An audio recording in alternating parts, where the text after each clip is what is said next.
be trampled underneath foot. Right. The church needs to reorient herself and take responsibility for her country, her community, and for her generation. And we have generally not done that, because the doctrine of the church in the generation that I was brought up in was simply get born again and get fire insurance to go to heaven. We were never taught, as part of the salvation package, the responsibility of not being saved only, but saving our communities, reconciling our communities, our generation, our school systems, our healthcare, our infrastructural development, our polity in the private sector, the public sector, reconciling it back to God's values. What godliness is not the ability to speak in tongues or to sing nicely or to preach a great message. What godliness is basically equity and justice, righteousness and justice, without which there will be no genuine or sovereign peace. So how come I don't get to hear that? Oh, go. I just want to take Pastor off from this. Yes, because I mean, I'm on your side. Okay. She is. Thank you. She knows what I mean, because she takes me up on this all the time, and I'm glad that there's someone here who can actually speak on behalf of the church. Because I care. Because, yeah, I know it bothers you. We all care, and we're looking for real solutions. What I want to ask is this: you said that the generation in which you grew up didn't teach the church, and it didn't teach us beyond just getting a fire insurance to go to heaven. Are we doing better?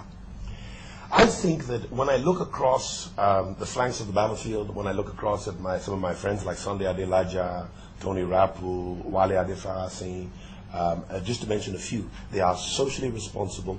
Their doctrine, their speech, their practice is socially responsible. They're taking care of the orphans, the widows, the drug addicts. They're rehabilitating our area boys, just as we are also. We're proffering methods to really tackle the issue of corruption in our country, in our community. We're looking at it very, very seriously.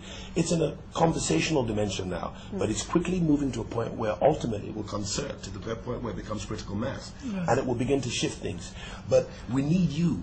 See, the church is too churchy. We need to be able to get out into the world, public lecture, speak truth to power, demonstrate the way things should probably be done. Let me say it in the words of Edmund Burke, British philosopher from, I think, the 20th or 19th century.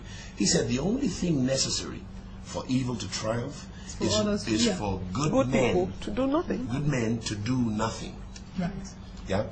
We've sat back and said nothing and done nothing and stayed in our Levitical enclave, whose ministry is defined purely within the four walls of the church. The real church, and there is a mixed multitude in church, but the real church needs to get out of the four walls and begin to say something and do something. That's why I'm here. Right now, talking about. I'm just as sick as you are with the nonsense that's going on in our leadership scenario across the country, at the level of the executive, the legislature, the judiciary, the police force, the local government, the state government. I'm sick to hell.